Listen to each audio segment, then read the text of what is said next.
Kristo, nongeye kubasuhuza mu izina ryera rya Yesu. Iki ni cya kiganiro Bibiliya isoko y'ubugingo mutegurirwa n'umuryango Christian Living Ministries mukakigezwaho na Pastor Vuguzigira Alphonse. Ndagira ngo mbibutse ko turi live kuri YouTube channel yitwa Pastor Vuga, mwadukurikirana nkuko mwagiye mubona link zacu tukabana, kandi abo turi kumwe mwakohereza ubutumwa bugufi kugira ngo tumenye ko turi kumwe, tukabusoma kandi mukatwereka ko turi kumwe kugira ngo turusheho kuganira ijambo ry'Imana. Uyu munsi rero nagira ngo nibutse ko turi mu bihe byitegura Pasika, ni ku cyumweru ndetse ejo bundi twari kwa gatanu, ejo hashize twari dufite Good Friday cyangwa se wa gatanu mutagatifu, aho turebera hamwe muri ibi bihe bya Pasika. I mean bya Pasika, tureba ukuzuka k'umwami wacu Yesu Kristo, ari nayo nsinzi yacu abizera. Mu by'ukuri mu butumwa bwiza bwa Yohana igice cya 19 umurongo wa 30 tubona aho Yesu yavuze ngo birarangiye. Ese Yesu mu gihe yavugaga ngo birarangiye yaravuze iki? Ibi bivuze iki ku mwizera? Bivuze iki ku mukristo? Ese bivuze iki ku muntu utarizera? We byaba bivuze iki? Yesu amaze kwakira, tubona ko kuri uyu murongo ko hadusobanurira, Yesu amaze kwakira divayi cyangwa se spongo nkuko havuga, yarunamye araca, ariko abanza kuvuga ijambo rivuga ngo birarangiye, hanyuma yubika umutwe aratanga kuko ari umwami. Icyo tubona hano ni ijambo rya nyuma Kristo yavuze ku musaraba. Mu by'ukuri hari amagambo agera nko kuri 3 Yesu yavuze, ariko iri ni ryo rya nyuma. Irya mbere yaravuze ngo data ubababarire kuko batazi icyo bakora. Cya kabiri yabwiye igisambo ku musaraba ngo ndakubwiza ukuri yuko uyu munsi turi bubane muri paradizo. Hanyuma irya gatatu yaravuze ngo Eli Eli lama sabakitani, Mana niki kikundekesheje. Hanyuma irya kane ari rya nyuma yaravuze ngo birarangiye. Ese amagambo cyangwa ijambo birarangiye ni iki? Mu by'ukuri ntabwo ari ijambo ry'intege nke cyangwa rigaragaza gutsindwa, ahubwo ni ijambo ry'intsinzi ikomeye cyane ubwo Kristo yararangije umurimo wo kuducungura. Ni amagambo yavuzwe mu gihe Yesu yarababaye cyane, ababajwe birumvikana n'ibyaha byacu yari yikoreye ku musaraba kandi agiye kubihanirwa igihano cy'urupfu, ndetse abantu benshi batekerezaga ko byose birangiye nabi kubera ko apfuye. Ariko mu by'ukuri ibyiringiro ku bantu babirebeshaga amaso byasaga n'ibishize. Ariko muri ako kanya Yesu yavuze ijambo rimwe rikomeye mu Kigereki, aravuga ngo teretetesai cyangwa se birarangiye. Iryo jambo rifite byibura ubusobanuro bwimbitse cyane bugera nko kuri iryo jambo teretetesai cyangwa se birarangiye, rikomoka mu nshinga y'Ikigiriki yitwa tereo, risobanura igikorwa kirangijwe neza mu buryo kandi bwuzuye. Mu yandi magambo, igihe Kristo yari ari ku musaraba, igikorwa cyo gucungura inyoko muntu yari akirangije neza kandi ku musaraba, igihe yishyuraga igihano cy'ibyaha byacu atanze umubiri we kuba incungu y'ibyaha byacu. Icya kabiri, iri jambo teretetesai risobanuye gusohoza umugambi. Mu yandi magambo, Yesu yarashohoje umugambi w'iby'Imana yamutumye, ari wo mugambi wo gucungura inyoko muntu.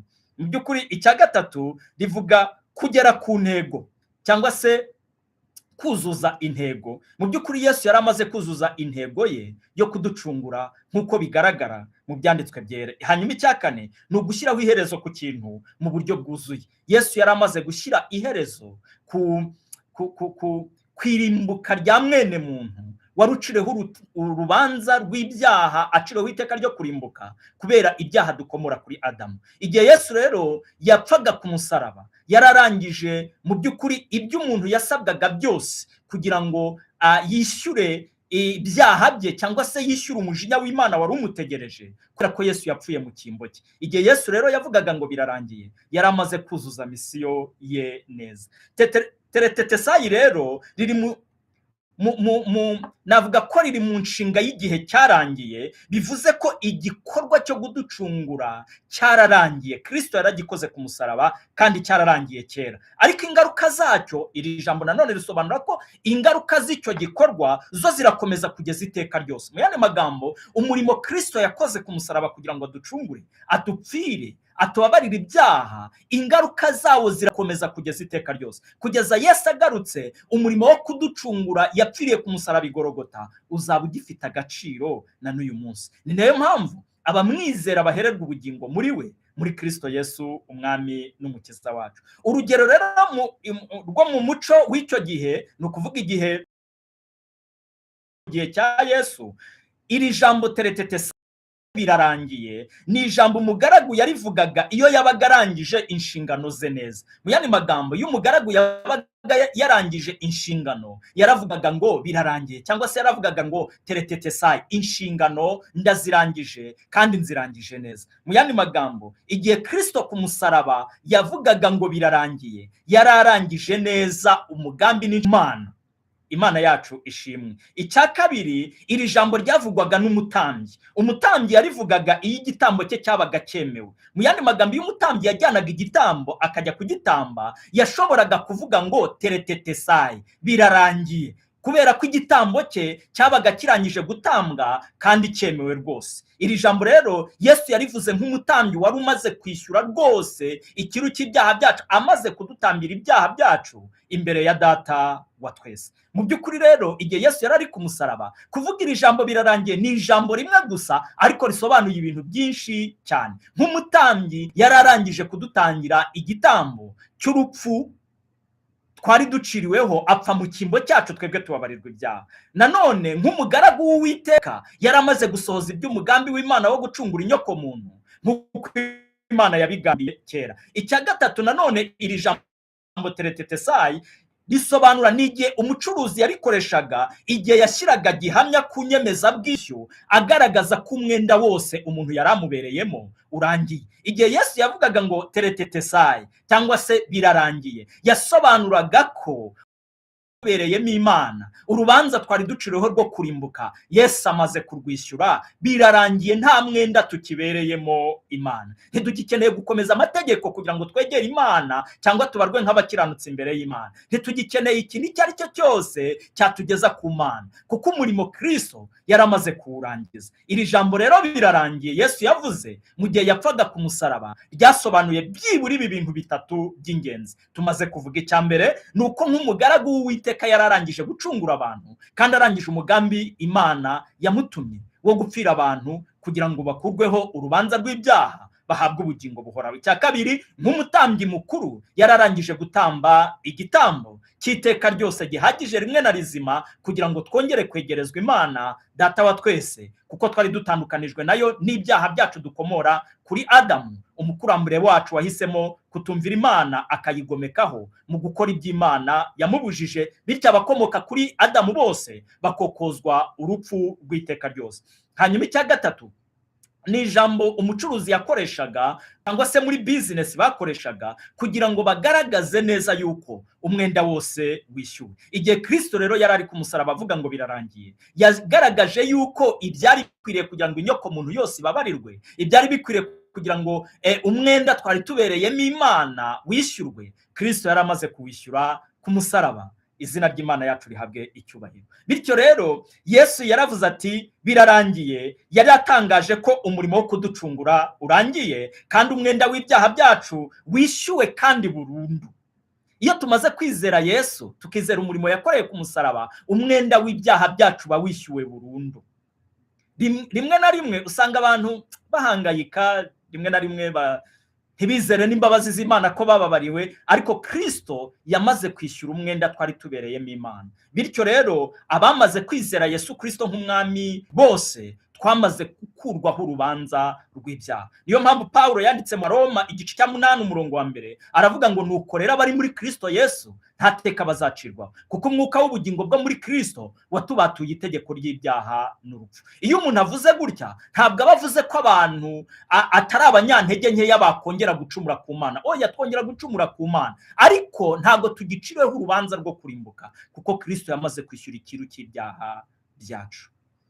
Icya kabiri ni uko umugambi wamuzanye Yesu yari amaze kuwusohoza. Umugambi wamuzanye wo kuducungura yari amaze kuwusohoza, kandi ibi byagaragariye byujujwe neza igihe yapfaga ku musaraba avuze ngo birarangiye.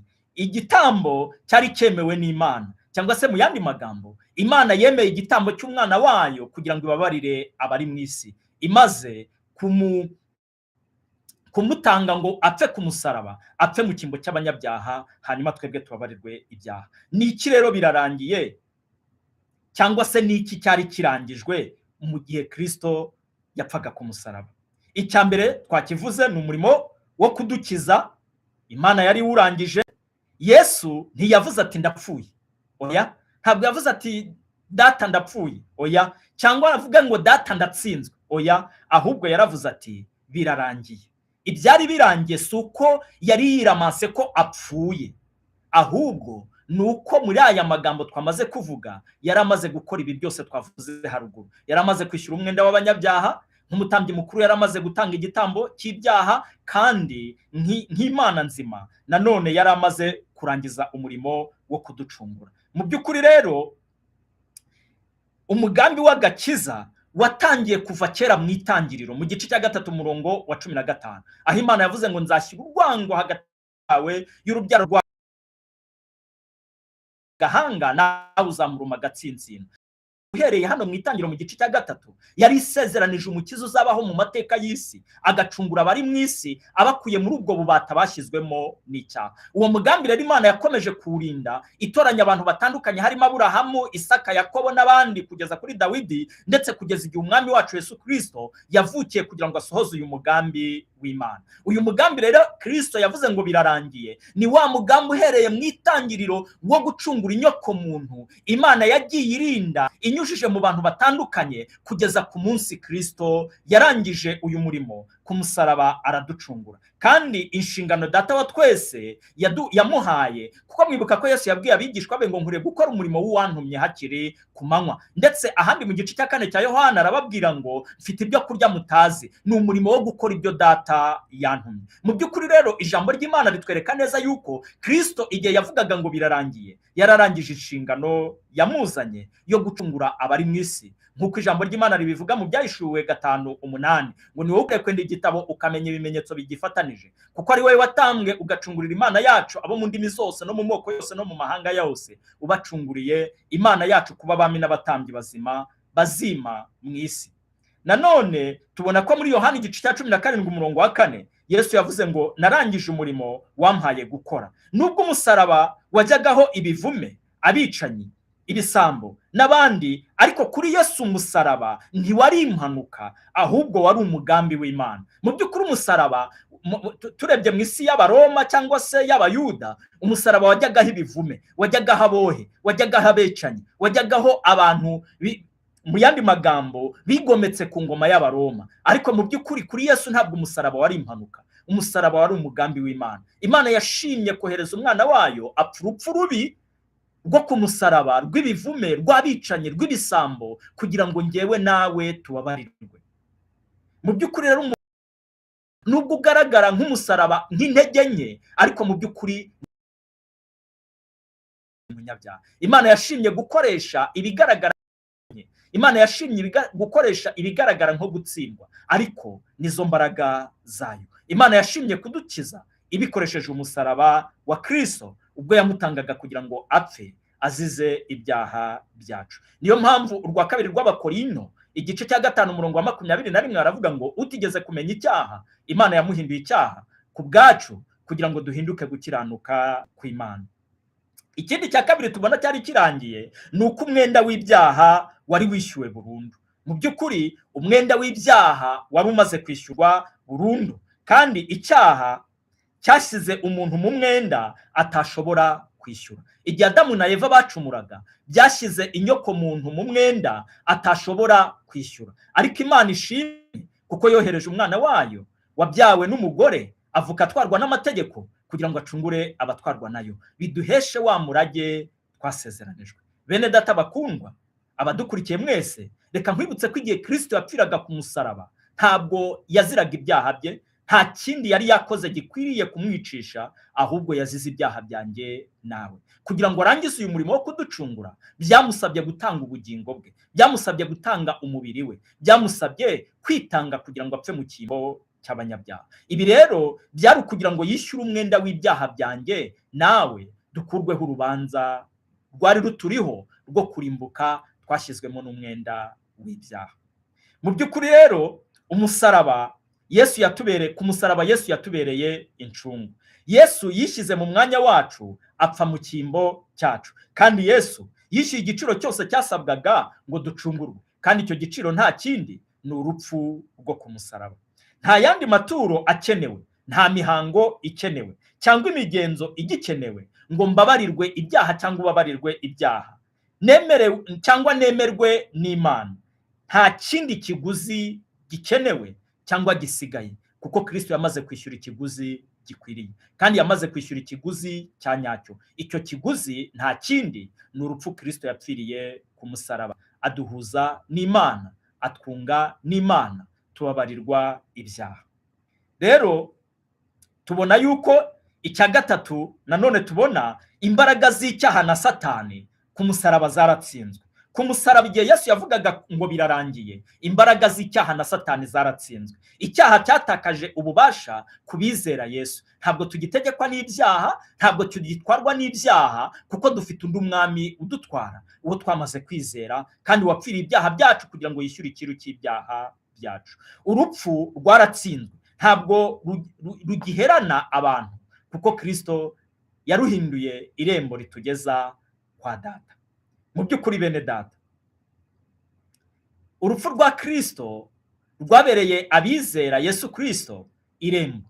Ntabwo rukwiriye kudutera ubwoba, rurababaza nibyo, kandi mu by'ubu buzima rudutera ubwoba, kuko mu by'ukuri tugira ubwoba bwo gusiga abo tuvukana, tukagira ubwoba bwo gusiga igihugu cyiza dufite nk'iki, tukagira ubwoba bwo gusiga abavandimwe, tukagira ubwoba bwo gusiga inshuti, kubera ko mu buryo Imana yaturemye turi abantu bari sosiyali, bakenera kubana n'abantu, bakenera kumvwa n'abantu, bakenera ubuzima bwo kubanamo n'abantu. Mu by'ukuri biratubabaza iyo umuntu avuye muri uyu mubiri agasiga abo yakundaga. Ibyo byose bitera abantu ubwoba, bagatinya urupfu, cyangwa tugatinya urupfu muri rusange. Ariko wibuke neza ko Kristo kubizera yaruhinduye irembo ritwinjiza mu bundi buzima. Igihe twizihiza Pasika rero, twizihiza gupfa no kuzuka by'umwami wacu Yesu Kristo, dukwiriye kwibuka neza yuko icyatumye Kristo abikora kwari ukugira ngo aducire inzira itugeza kuri Data, abanje gusogongera urupfu kugira ngo abazarucamo bose bibageze mu bugingo buhoraho. Ariko si abantu bose, ahubwo ni abamaze kumwizera nk'umwami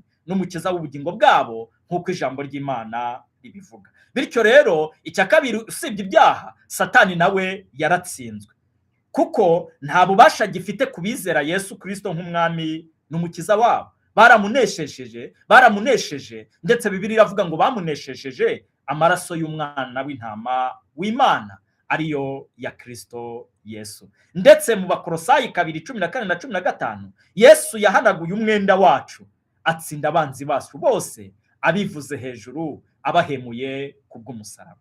Mu by'ukuri rero urupfu rwa Yesu ku musaraba igihe yavugaga ngo birarangiye, ibyaha na Satani nabyo byaratsinzwe, maze abizera Yesu duhabwa ubugingo buhoraho. Ikindi twavuga cya kane ni uko isezerano rya kera Kristo yararisohoje. Igihe yavugaga ngo birarangiye, yaramaze gusohoza iby'isezerano rya kera ryadusabaga gukiranuka. Kandi rero icyo ryahamyaga abantu ni uko abantu ari abanyabyaha kandi akaba yera, bityo abantu bakaba batashobora kubona uko kwera kw'Imana keretse baguheshejwe n'undi muntu ari we Kristo Yesu, umwami n'umukiza wacu.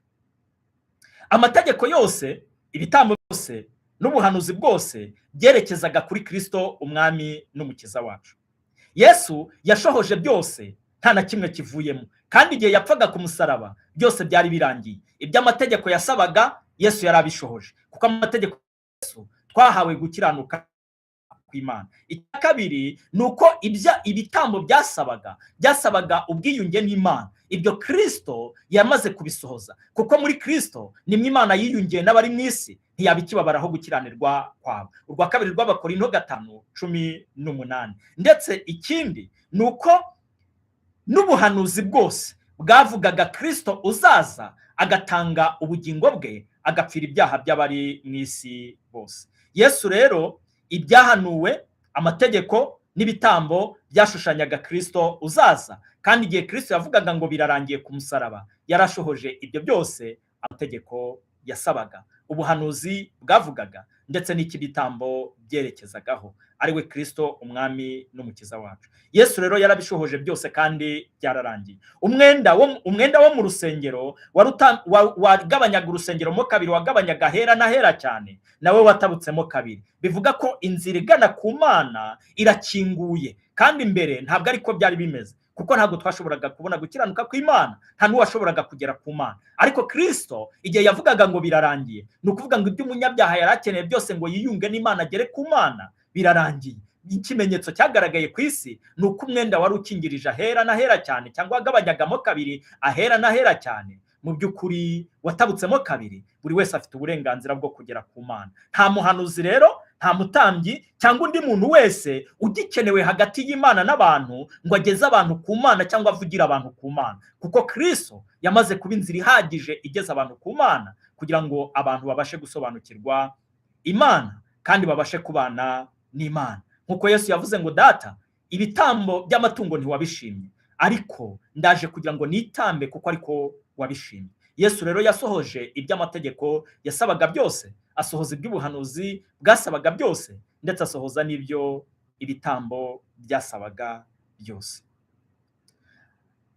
Ntabwo rero abantu bagikeneye abahanuzi, abatambyi n'abandi kugira ngo bahure na Yesu cyangwa kugira ngo bahure n'Imana, kuko ibyo byose Kristo ku musaraba yarabirangije. Ikindi tubona, ijambo birarangiye bisobanura iki kuri twebwe uyu munsi? Reka noneho turebe icyo bisobanura kuri twebwe uyu munsi. Icya mbere, nta mpamvu yo kwishakira agakiza ku mbaraga zawe bwite, yaba binyuze mu kubahiriza amategeko, imigenzo y'idini, imirimo myiza muri rusange, kuko byose Yesu yabirangirije ku musaraba. Icyo umunyabyaha asabwa ni ukumwizera gusa. Hari benshi bagera aha bakavuga ngo none Yesu niba yarabirangije twikorera ibyaha uko dushaka. Ntabwo ari icyo Bibiliya ivuga, kuko abakora ibyaha nkana rwose baramaze kumenya ukuri, aho baba navuga ko bamaze guhakana icyo bavuga ko ari ukuri bizeye. Ntabwo kumenya ko Yesu yabirangije ku musaraba biduhesha uburenganzira bwo gukora ibyaha, nta nubwo bituma dukora ibyaha, kuko ijambo ry'Imana riratubwira muri Tito igice cya 2 ngo umurongo wa 11 ngo kuko ubuntu bw'Imana buzanira abantu bose agakiza bwamaze kuboneka, butwigisha kureka kutubaha Imana, irari ry'iby'isi, no kujya twirinda mu gihe cya none. Rero ntabwo kumenya ko Yesu yabirangije ku musaraba biduhesha uburenganzira bwo gukora ibyaha, ahubwo bituma turushaho gusabana n'Imana nk'abana bakundwa, ndetse no gusabana na Yesu nk'umukunzi wacu uhebuje abandi bose. Abibwira rero ko abavuga ko Yesu yabirangije dukwiriye gukora ibyaha kugira ngo kubera ko Yesu yabirangije, abo ntibaramenya ukuri kw'ijambo ry'Imana, kuko uwabyawe n'Imana ntakora ibyaha, niko ijambo ry'Imana rivuga. Mu by'ukuri rero ntabwo tugikeneye kubahiriza amategeko, imigenzo y'idini n'ibindi, kuko Kristo yarabirangije. Hanyuma agakiza Yesu yarakaturonkeye. Ntabwo dukeneye gukorera agakiza, ntabwo dukeneye gukora kugira ngo twemerwe n'Imana, kuko ibyo twari dukeneye cyangwa ibyo twasabwaga byose Kristo yarabishoje ku musaraba kugira ngo tubabarirwe ibyaha kandi mu buryo bwuzuye. Ntabwo agakiza rero kagerwaho umuntu akoze imirimo myinshi, kakirwa mu kwizera gusa. Icyo dusabwa ni ukwemera umurimo Kristo yakoreye ku musaraba wo kudukiza no kutubabarira, maze tugahabwa agakiza. Warababariwe byuzuye, nanjye narababariwe byuzuye. Sinkeneye gufata agakiza k'Imana ngo nkagerekeho imirimo, nkashakisha imirimo, kuko namaze kubabarirwa byuzuye. Ntabwo nkeneye undambikaho ibiganza cyangwa imigenzo y'idini kugira ngo nkunde mbabarirwe ibyaha. Kristo yamaze kumbabarira rwose kandi mu buryo bwuzuye. Mu by'ukuri rero hari n'abajya bitwaza ibyo Yakobo yavuze mu gice cya 5, aravuga ngo mwaturirane ibyaha kugira ngo mukizwe. Mu by'ukuri ntabwo icyo Yakobo yavugaga ari ukugira ngo dukizwe ibyaha. Yabwiraga bene wabo batandukaniye mu mahanga, ababwira ko igihe bateraniye hamwe bakwiriye kwaturana ibyaha kugira ngo hagati yabo nk'umuryango w'abizera barusheho gusabana, barusheho kubaho bwa buzima bwo muri Kristo Yesu. Ntabwo ari ukugira ngo babone agakiza, ntabwo ari uguhagarara mu iteraniro ngo bature ibyaha bakizwe, oya, kuko umunyabyaha ibyo Kristo yamukoreye ku musaraba birahagije. Cyokoza nanone, niba warakoze ibyaha ukabikorera muri rusange, ntabwo ibyo byatuma utabyatura, ariko kubyatura si byo biguhesha agakiza, ahubwo umurimo Kristo yakoze ku musaraba niwo uguhesha agakiza. So umurimo rero wararangiye, ntabwo ari igice kandi si n'iby'igihe gito. Ibi ngibi bikureho urujijo ku bajya bibwira ngo umuntu yatakaza agakiza, ngo umuntu akoze icyaha ubu yarimbuka. Ntabwo umurimo Kristo yakoze ku musaraba ari igice, uruzuye wose. Ariko mu by'ukuri ubu umwuka wacu dufite w'Imana uri muri twe, cyangwa se umwuka wacu nk'abantu, iyo umaze guturwamo n'umwuka w'Imana turakizwa mu buryo bwuzuye, ariko ubugingo bwacu burushaho kugenda busa na Yesu. Niyo mpamvu intege nke z'ibyaha zikigaragara mu buzima bwacu, ariko Imana ishimwe ko yaduhaye umwuka wera ndetse ikaduha n'ijambo ryayo kugira ngo twezwe uko umunsi uhaye undi.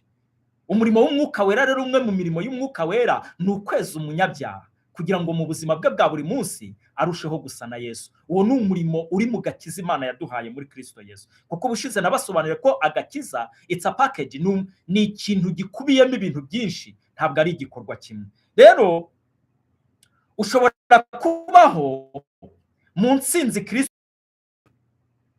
ntukwiriye kubaho uharanira gutsinda, kuko uri mu ntsinzi Kristo yamaze kuguha ku musaraba. Igihe Kristo yavugaga ngo birarangiye, intsinzi y'umunyabyaha yari ibonetse. Iyo ntsinzi niyo umunyabyaha akwiriye kugenderamo binyuze mu kwizera Yesu Kristo nk'umwami n'umukiza. Ushobora kuruhukira muri Kristo ugatuza ukagira amahoro, kubera ko agakiza kayo karindira muri Kristo Yesu. Ntabwo Imana yaguhaye agakiza itashobora kurinda. Imana yaguhaye agakiza izarinda kugeza ku munsi wo gucungurwa. Kandi ikimenyetso ni umwuka wera Imana yaduhaye ngo aturwe muri twebwe. Kuko Pawulo yandikira Abefeso mu gice cya 1 umurongo wa 13 yaravuze ngo niwe namwe mwizeye mumaze kumva ijambo ry'ukuri, ari ryo butumwa bwiza bw'agakiza kanyu, kandi mumaze kwizera niwe wabashyizeho ikimenyetso, nicyo mwuka wera mwasezeranijwe, uwo mwahaweho ingwate yo kuzaragwa wa murage. Ijambo ry'Imana ni ukuri, ntabwo rihinduka. So rero reka kwihatira kwiyerekana neza imbere y'Imana ngo Imana ikundi kwemere, wibabaze, senga ubudasiba, tandukane n'umuryango, ubeho udakorera umuryango ngo urashaka kugira ngo wemerwe n'Imana. Mu by'ukuri Imana niba itarakwemeye muri Kristo Yesu, haranira kwizera Yesu Kristo nk'umwami n'umukiza kugira ngo wemerwe n'Imana. Ntabwo Imana ikwemera bitewe n'ibyo wakoze, nta nubwo Imana ikwemera bitewe n'uburiwe, ntabwo Imana ikwemera bitewe n'igihagararo cyawe, nta nubwo Imana ikwemera bitewe n'ibyo utunze, nta nubwo Imana ikwemera bitewe n'ibyo utanga mu rusengero, nta nubwo Imana ikwemera bitewe n'ibyo ufashisha abakene. Imana ikwemera gusa kubera umwana wayo yatanze. Niba utaramwizeye, mwizere, Imana irakwemera. Kuko ijambo ry'Imana riravuga ngo abo nzejesha amaraso y'umwana wanjye sinzibuka gukiranirwa kwabo ukundi. Imana rero ntishobora kubeshya. So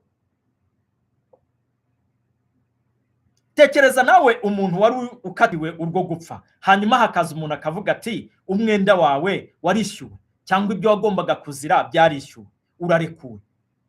Ibyo nibyo Yesu yadukoreye ku musaraba. Igihe twari dupfuye tuzize ibyaha n'ibicumuro byacu, Kristo yapfuye mu cyimbo cyacu, yishyura umwenda twari tubereyemo Imana, yishyura umwenda, yishyura ikiru cy'ibyaha byacu, yishyura urupfu twari dukwiriye. Twebwe rero turi mu ntsinzi ya Kristo iyo tumaze kumwizera nk'umwami n'umukiza w'ubugingo bwacu. Mu by'ukuri rero ijambo ry'Imana rivuga iki? Birarangiye ni itangazo ry'intsinzi, ntabwo ari intege nkeya. Iri jambo birarangiye ni itangazo ry'intsinzi ku bizera Yesu. Ni inkuru nziza y'umudendezo ku munyabyaha ababariwe, ni inkuru nziza y'umudendezo ku munyabyaha ahawe ubugingo buhoraho. Ni ubutumwa bw'ibyiringiro ku munyabyaha yababariwe kandi akaba afite ubugingo buhoraho. Ku munyabyaha ubu ngubu wizeye Yesu Kristo atakira umuturage w'iyi si gusa, ahubwo ni umuturage w'ubwami bw'Imana mu ijuru. Umusaraba rero wabakira. Abandi namwe mwakomeza kudukurikirana kuri YouTube channel Pastor Avuga. Rwose turi gucaho live ibibazo byanyu, hanyuma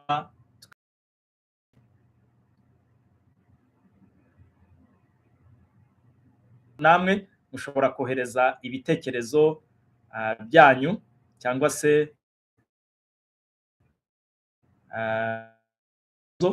nabyo turabyakira. Allo? Allo?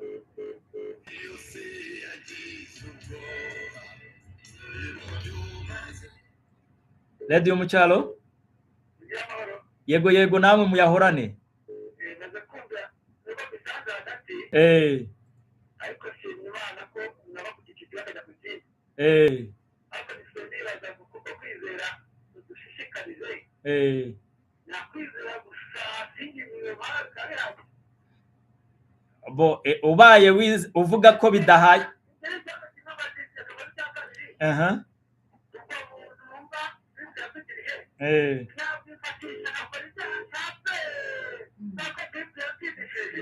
bigaragara ko ikiganiro ntabwo wagikurikiye cyose ibyo nabisobanuye ariko ndibwongere kubivugaho nsoza uze gutega amatwi urabyumva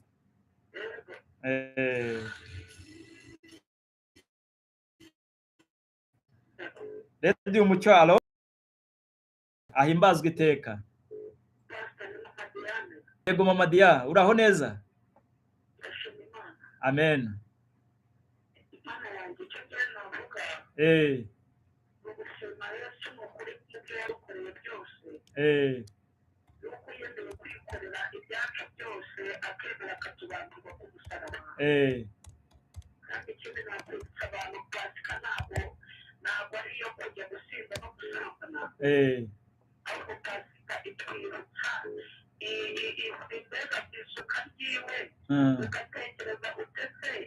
yagiye kumusaraba ku bwande yari yapfuye ku bwande azukiye muri nde tukamenya uburyo tuzukiye tukamenya uko dukwiye kwitwara muri ibi bitano amen amen arakoze mama Diane allo Radio Mucyalo ahimbazwe iteka ongera ijwi rwose nk'umwari w'u Rwanda wongera ijwi turyumve yego tuyisenge amen rwose Imana ishimwe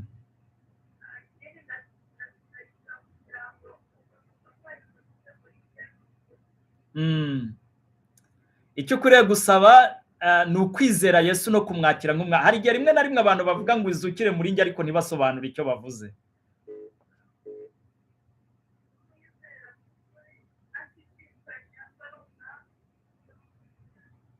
Yego, aha, yego rwose icyo nicyo.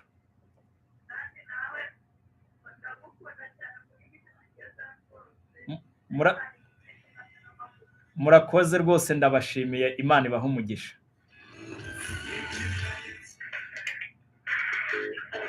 Radio Mucyalo ahimbazwe iteka.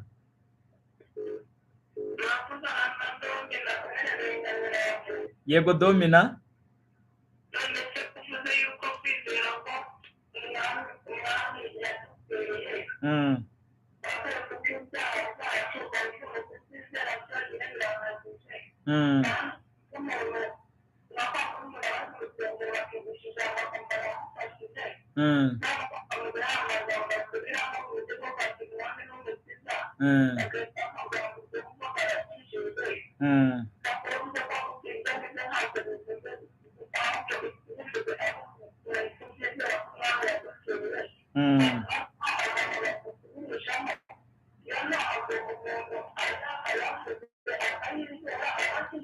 Okay, nacyo ndakivugaho.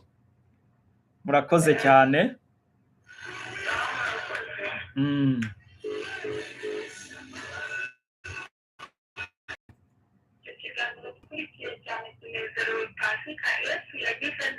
Aya rwose Yesu yagize neza pe, nanjye navugana nawe ngo Yesu yagize neza pe. Yego yego.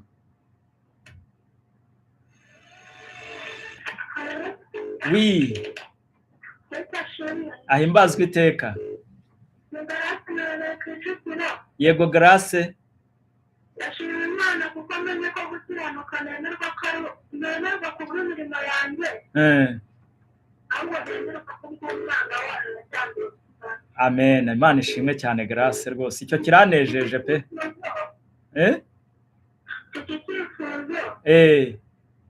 Musenyeri Imana ikomeze yandike imbaraga aho umwana ashaka nyine. Ikira kure bituma oya ntabwo byashobokaga, ntabwo Imana izagushyira kure y'ibigeragezo, kuko ibigeragezo nibyo bituma urushaho kuyizera, ahubwo saba Imana kugira ngo igushoboze kubicamo kandi unesheje. Naho ngiye kukubwira ngo ibigushyire kure naba nkubeshye, naba mvuze icyo Bibiliya itavuga kandi sinabikora.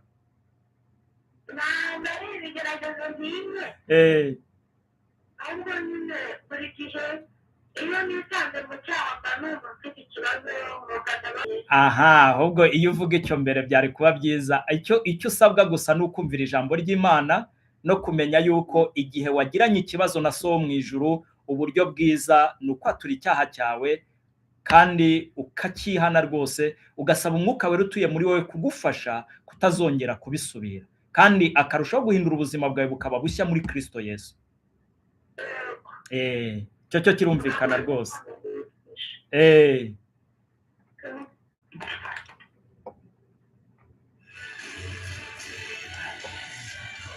Reka nce muri ibi bibazo gatoya ku baduhamagaye. Icya mbere hari uwabaje ati mbese kwizera kurahagije? Iki nakivuzeho, navuze kumenya ko Yesu yabirangije ku musaraba. Hari abajya babyigisha bakavuga ngo Yesu yarabirangije twikorera ibyo dushaka, ariko ntabwo ari ukuri, ntabwo ari ko ijambo ry'Imana ribivuga. Kumenya ko Yesu yarangije byose ku musaraba, yishyuye ikiru cy'ibyaha byanjye, ntabwo bimpesha umudendezo wo gukora ibyaha, kuko wabyawe n'Imana ntakora ibyaha. Ikindi cya kabiri navuze ngo Pawulo yandikira Tito mu gice cya 2 umurongo wa 11 yaramubwiye ngo kuko ubuntu buzanira abantu bose agakiza bwamaze kuboneka, butwigisha kureka kutubaha Imana, irari ry'ibyisi no kujya twirinda mu gihe cya none. Ubuntu bw'Imana rero twakira muri Kristo Yesu iyo tumaze kumwizera, butwigisha kubaho ubuzima bw'abana b'Imana, ntabwo butwigisha gukora ibyaha. Rero abantu bumva ko nyine kuba Bibiliya ivuga ko dukizwa n'ubuntu kubwo kwizera bakumva ni ibintu bibaremereye, nasoza mvuga ijambo rimwe, abo nabo ntabwo baramenya ukuri, kuko baracyari imbata z'ubwoba, kandi Bibiliya iravuga ngo nimumenye ukuri, ukuri kuzababatura. Yohana 8:32. Ndumva icyo nagisoreza aho ngaho. Hanyuma hari ikintu abantu bakunda gukoresha ngo umwami azukire muri njyewe. Ibi ntabwo ari byo. Niba utarizera Yesu, saba Imana kuguha ubushobozi bwo kwizera Yesu. Fata umwanzuro wo kwizera Yesu, kuko igihe wamaze kumwizera Yesu ntaba agikeneye kuzukira muri wowe, aba yaramaze kwinjira muri wowe, agatura muri wowe, akabana nawe ubuzima bwawe bwose. Ibi bisa na bya bindi abantu birirwa bavuga ngo ngiye gushaka Imana nkaho Imana idatuye muri bo. Ni gute umuntu avuga ngo ngiye gushaka Imana kandi avuga ko ari umukristo? Ibyo ni ibintu bibiri bihabanye kandi bitandukanye rwose. Ntabwo wavuga ngo ngiye gushaka Imana nkaho Imana ifite ahantu iba hihariye ujya kuyishaka, hakaba n'ahandi utayibona. Ibyo yaba ari imyizerere ipfuye, kandi uko ntabwo ari ukuri kw'ijambo ry'Imana. Ahubwo ijambo ry'Imana Bibiliya ivuga ngo muri we murubakanwa kugira ngo mube inzu yo kubabwamo n'Imana mu mwuka. Ahandi Pawulo yandikira Abakorinto mu gice cya 6 yarababwiye ngo muri insengero z'Umwuka Wera, kuko Umwuka w'Imana atuye muri mwebwe. Mu by'ukuri rero ntabwo iki kintu cyo kuvuga ngo Yesu azukire muri nge, ntabwo gisoundinga nko guhakana ukuri kw'ijambo ry'Imana. Iyo wamaze kwizera Yesu, Yesu ntaba agikeneye kuzukira muri wowe, ahubwo icyo ukeneye muri ibi bihe bya Pasika ni ukuzirikana umurimo Kristo yakoze ku musaraba ku bwawe, hanyuma ugahagurukira kubwira abandi ibyo Kristo yakoze ku musaraba. Icyanyuma hari wavuze ngo gusubiramo aya magambo batubwira. Niba aya magambo yasubiramo nk'ayo bakubwiye gusubiramo, ntabwo ukijijwe rwose. Ariko aya magambo niba uyasubiramo umutima wawe uhamanya n'iki ijambo ry'Imana umubwiriza aba yabwirije riguhamagarira kwizera no kwakira Yesu, ndahamya ko ubukijijwe rwose. Ariko niba uyasubiramo gusa kubera ko pastor yabikubwiye, kubera ko ari ko imigenzo y'idini bivuga ngo tuyasubiremo, ntacyo byagufasha, nta n'icyo byakumarira. So ndumva rero ibibazo mwambajije nibyo ngibyo, ndumva ari ubwo buryo nabisubizamo, kandi niko kuri kw'ijambo ry'Imana ko ntiguhinduka. Kuko ikigira umuntu mu Kristo sayo magambo yasubiyemo. Ikigira umuntu mu Kristo ni Kristo yemereye gutura mu bugingo bwe. So Kristo rero ashobora no gutura mu bugingo bwawe ayo magambo utanayavuze. Kuko ndabizi ko radio zicaho ababwiriza benshi, hari ushobora kubwiriza ugafata umwanzuro wo kwizera Yesu, atari ngombwa ko pastor ahaba, atari ngombwa ko hari umuntu ugusubirisha ayo magambo, wowe n'umutima wawe mugahamanya ko ukeneye Yesu nk'umwami n'umukiza w'ubugingo bwawe, ukamwizera kandi akakubera umwami n'umukiza. Icyo ubusigaje rero ni ugukurira muri Kristo kubw'umwuka wera utuye muri wowe n'ijambo ry'Imana. So reka dusoreze ahangaha rero, ndabona kubera ikibazo cy'igihe, reka mbashimire ababanye natwe kuri radio, ababashije kuduhamagara n'abatabishoboye. Ndabizi ko abadukurikira muri benshi,